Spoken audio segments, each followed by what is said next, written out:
अस्सलामु अलैकुम वरहमतुल्लाहि वबरकातुहू। जब हम लोग जमात के साथ नमाज़ अदा कर रहे होते हैं, हमारे इमाम साहब हमारे सामने हैं, हम पीछे खड़े हुए हैं, हम मुक्तदी हैं, तो हमारे दिमाग के अंदर हमेशा ये चलता रहता है कि अब हमको इमाम साहब के साथ क्या पढ़ना है, क्या नहीं पढ़ना है। क्योंकि नमाज एक लंबा प्रोसेस है। तकबीर तहरीमा से लेकर सलाम फेरने तक बहुत सारी इबादतें दरमियान में होती हैं। तो आपको ये क्लियरिफिकेशन होना चाहिए कि आपको इमाम साहब के साथ क्या पढ़ना है, क्या नहीं पढ़ना है, क्योंकि अक्सर व बेशतर लोग इसका नॉलेज नहीं रखते हैं। तो चलिए आज पूरी तफसील आपको बतला देते हैं। जब भी नमाज खड़ी हो रही है तो उस वक्त तकबीर तहरीमा कही जाती है। सबसे पहला अमल तकबीर तहरीमा का। तो तकबीर तहरीमा कहना इमाम के लिए भी ज़रूरी है और आपके लिए भी ज़रूरी है। तकबीर तहरीमा क्या? अल्लाहु अकबर जो कहकर हाथ बांधते हैं, ये इमाम साहब भी कहेंगे और आपको भी कहना है।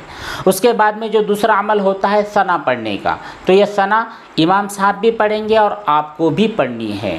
सना पढ़ने के बाद में नंबर आता है अऊज़ु बिल्लाह, बिस्मिल्लाह और सूरह फातिहा का। ये तीनों चीज़ें सिर्फ इमाम साहब को पढ़नी है। आपको ना अऊज़ु बिल्लाह पढ़ना है, ना बिस्मिल्लाह पढ़ना है और ना ही सूरह फातिहा पढ़नी है। सूरह फातिहा के बाद आमीन कही जाती है, तो ये आमीन इमाम साहब भी कहेंगे और आपको भी कहनी है। उसके बाद में अगला जो नंबर होता है वो सूरत मिलाने का। तो सूरत मिलाने का काम सिर्फ इमाम साहब का है, ये आपका नहीं है। जब सूरत ख़त्म हो जाती है तो अब बारी आती है रुकू करने की। तो जब रुकू में जाने की तकबीर होती है, अल्लाहु अकबर कहकर जब रुकू में जाते हैं तो ये इमाम साहब भी कहेंगे और आपको भी कहनी है। रुकू में जब चले जाते हैं तो रुकू में जाने की जो तस्बीह होती है सुबहान रब्बियल अज़ीम, ये इमाम साहब को भी कहनी है और आपको भी कहनी है। अब अगला नंबर होता है रुकू से खड़े होने का, तो उसको कहा जाता है तस्मीअ, समी अल्लाहु लिमन हमीदा। तो ये समी अल्लाहु लिमन हमीदा सिर्फ इमाम साहब को कहना है और आपको नहीं कहना है। बल्कि आपको क्या कहना है, जब समी अल्लाहु लिमन हमीदा कहते हुए इमाम साहब खड़े हो जाएंगे तो आपको भी और इमाम साहब को भी रब्बना लकल हम्द कहना है। उसके बाद में नंबर आता है सजदे की तकबीर का। तो सजदे की तकबीर ये आपको भी कहनी है और इमाम साहब को भी कहनी है। इसी तरह जो सजदे की तस्बीह होती है, तो सजदे की तस्बीह सुबहान रब्बियल आला, ये इमाम साहब भी कहेंगे और आपको भी कहना है। उसी तरह सजदे से खड़े होकर जब आप कायदे में जाने के लिए तकबीर कहते हैं तो ये तकबीर आपको भी कहनी है और इमाम साहब को भी कहनी है। फिर कायदे से खड़े होने की जो तकबीर होती है ये आपको भी कहनी है और इमाम साहब को भी कहनी है। उसके बाद नंबर आता है तशहुद का। तो तशहुद आपको भी पढ़ना है, इमाम साहब को भी पढ़ना है। दरूद शरीफ का जब मसला आता है तो दरूद शरीफ इमाम साहब को भी पढ़ना है, आपको भी पढ़ना है।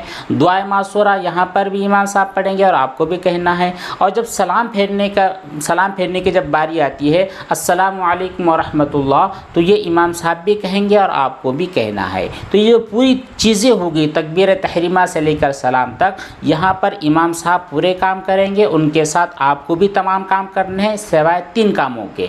पहला काम क्या है, आपको तावुज़, तस्मीह और सूरह फातिहा नहीं पढ़नी है। दूसरी चीज़, आपको सूरत नहीं मिलानी है। तीसरी चीज़, रुकू से जो खड़ी होने की जो तकबीर होती है जिसको समी अल्लाहु लिमन हमीदा कहा जाता है, ये आपको नहीं कहना है। ये 3 काम मुक्तदी को नहीं करने हैं, बाकी तमाम काम मुक्तदी को इमाम साहब के साथ करने हैं।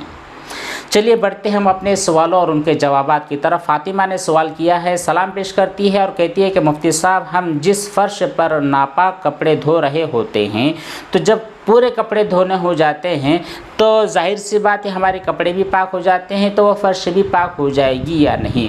इसी तरह उस फ़र्श से जो उड़ने वाले छींटे होते हैं, इनका हुक्म क्या होता है?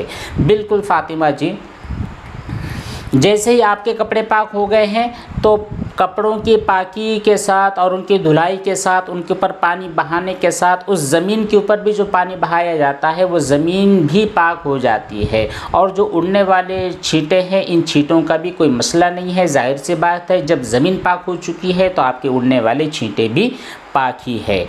और अगर आपको ये डाउट है कि ज़मीन को धोने से पहले जो उड़ रहे छींटे हैं अब उनका क्या किया जाए, तो देखिए वो छींटे उड़कर कहाँ जाएंगे, या आपकी दीवार पर जाते हैं जो जज्ब कर लेते हैं, इसी तरह दूसरी ज़मीन पर जाकर पड़ जाते हैं जो कि जज्ब कर लेते हैं, सूख जाते हैं, तो फिर कोई टेंशन वाली बात नहीं है। सादिया शेख कहती है, सलाम पेश किया, वालेकुम सलाम। इनका कहना यह है कि NSE BSE में ट्रेडिंग करते हैं तो उसका मुनाफा ले सकते हैं या नहीं। सीधा सीधा कहिए, आप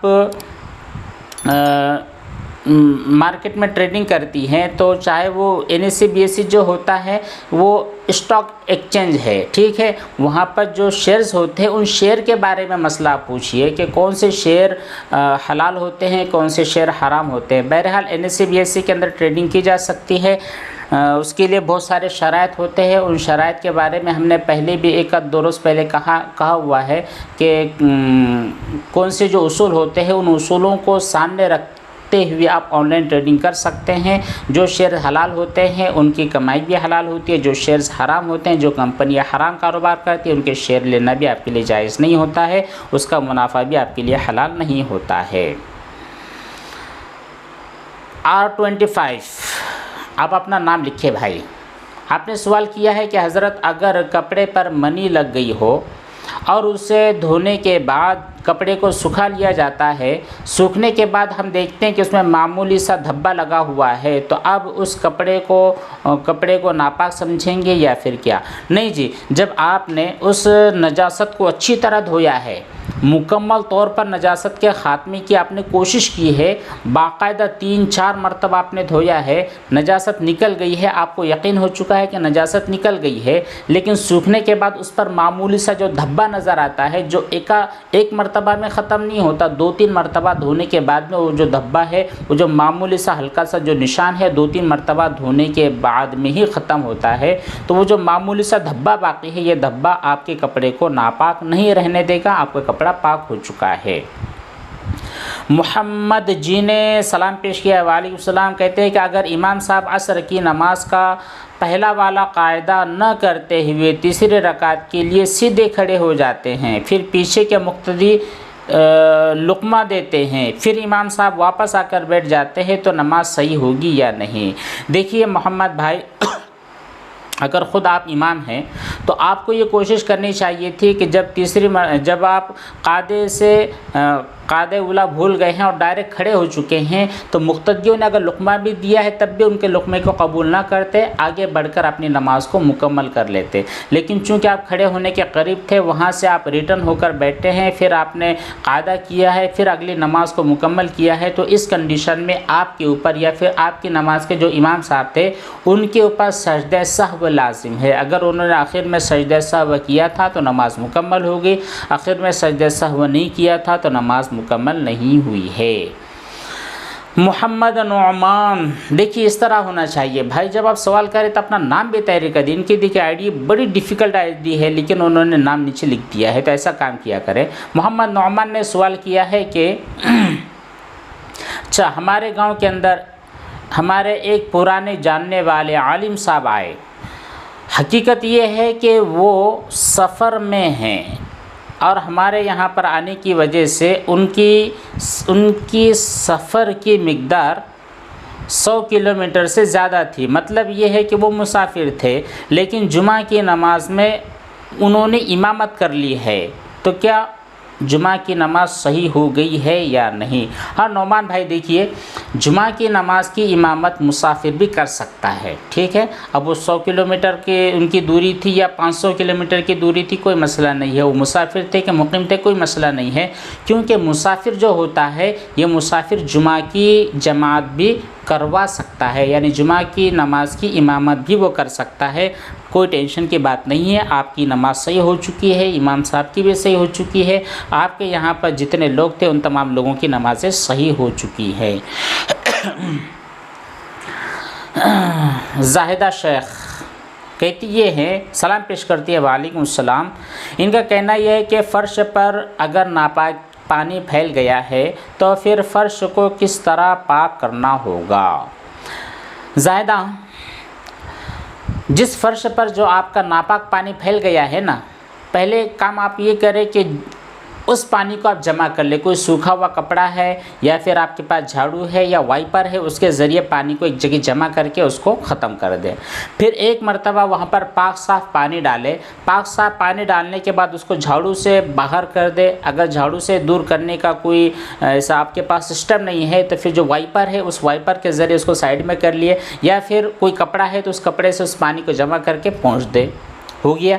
फिर दूसरी मर्तबा आपको ये सेम प्रोसेस करना है। फिर तीसरी मर्तबा में भी ये काम आपको करना है। जब 3 मर्तबा आपने उस फ़र्श के ऊपर पाक साफ़ पानी डाला और उसको ख़त्म कर दिया तो अब आपका वो फ़र्श था वो पाक हो चुका है। अब वहाँ पर आप बैठ सकते हैं, सो सकते हैं, खा सकते हैं, नमाज अदा कर सकते हैं। कोई टेंशन की बात नहीं है, क्योंकि आपका फ़र्श वो पाक हो चुका है। मामूली, बहुत मामूली मज़ी निकल गई है तो इसकी वजह से वज़ू बाक़ी है या फिर बाक़ी नहीं है। नवाज़िश आलम, दरभंगा। नवाज़िश आलम जी, मज़ी चाहे मामूली निकले या कसीर निकले, थोड़ी निकले या ज़्यादा निकले, दोनों सूरतों में आपका वज़ू टूट गया है। अगर नमाज के दौरान निकल गई है तो वज़ू के साथ साथ आपकी नमाज भी टूट गई है। अब इसके आगे आपको देखना है ये है कि अगर वो मज़ी का जो मामूली सा कतरा है कपड़े पर या बदन पर लगा है तो उसको भी आप साफ़ कर लीजिए और वज़ू करके दोबारा आपकी नमाज जो वगैरह जो इबादत आप करना चाहते हैं उस काम को जारी रखिए। मस्जिद में नमाज जनाजा पढ़ने के ताल्लुक़ से अब्दुल मतीन भाई ने बहुत लंबा सवाल किया। देखिए अब्दुल मतीन भाई, कई मरतबा कहा गया है कि जो पॉइंट की चीज़ है उसी पॉइंट की चीज़ को आप बयान करें, पूरी तफसील लिखने की ज़रूरत नहीं थी। मैंने आपके पूरे सवाल को देखा, उसमें से जो पूरा पॉइंट निकलता है वो पॉइंट ये है कि हमारे यहाँ पर बारिश हो रही है और जनाजा भी आ चुका है, तो उस जनाजे को हम मस्जिद में रख करके नमाज जनाजा पढ़ सकते हैं या नहीं। बस इतना सवाल आपका बनता है, जबकि आपने पूरा एक पेज भर दिया है। तो इस तरह इन बातों का आप ख्याल रखें। तो देखिए अब्दुल मतीन भाई, अगर आपके यहाँ पर बारिश आ रही है तो अक्सर व बेशतर ये होता है कि मस्जिद होती है ना, तो मस्जिदों के बाहर वाला हिस्सा होता है जिसको हम बरामदा कहते हैं, या फिर मकतब होता है, या फिर जमात खाना होता है, या फिर ऐसा एक रूम होता है जहाँ पर लोग मुसाफिर वगैरह आराम करते हैं। तो ऐसे रूम के अंदर आप उस जनाजे को रखें, वहाँ पर नमाज जनाजा अदा करें। मस्जिद में नमाज जनाजा अदा करना मकरूह होता है, लेकिन चूँकि आपकी बहुत सारी बातों से मुझको ये भी अंदाज़ा आया कि आपके यहाँ पर ऐसा कोई सिस्टम नहीं है, सिर्फ मस्जिद है, बाकी साइड में कोई शेड नहीं है, कोई जमात खाना नहीं है, कोई मकतब नहीं है, गर्जे के बाहर कोई ऐसी चीज़ नहीं है जहाँ पर आप जनाजे को रख सकते हैं और वहाँ पर नमाज जनाजा पढ़ सकते हैं। तो ऐसी कंडीशन में इस ख़ास कंडीशन में आप मस्जिद के अंदर जनाजा रख दीजिए, नमाज अदा कर लीजिए, कोई मसला नहीं है। लेकिन अगर कोई जगह अगर जनाजे के रखने की है मस्जिद के बाहर, जो शरई मस्जिद होती है, उसके अलावा अगर कोई जगह है तो वहीं पर आप नमाज जनाजा को अदा करें फ्यूचर में भी।